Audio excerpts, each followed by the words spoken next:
Pahinga muna si Sofia Laforteza sa sikat na all-female group na KATSEYE. Vocalist ng KATSEYE si Sofia na anak ng stage actress na si Carla Guevara Laforteza.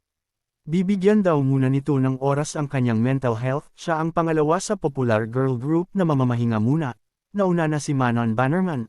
Nag-post naman kaagad ng pasasalamat ang mommy ni Sofia na si Carla Laforteza na huling napanood sa Begats the Musical. Thank you for your kind messages of concern and offer of prayers for Fifi.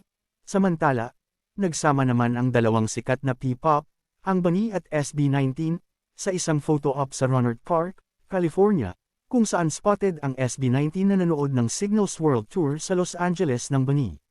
Magkakaroon di umano ng major collab ang dalawang grupo pero wala pa silang binibigay na details, pansamantalang humihinto sa mga aktibidad at promosyon ng global girl group na KATSEYE ang Pilipinang leader na si Sofia Laforteza simula noong Agosto taong 2026 upang tutukan ang kanyang mental health at physical wellness.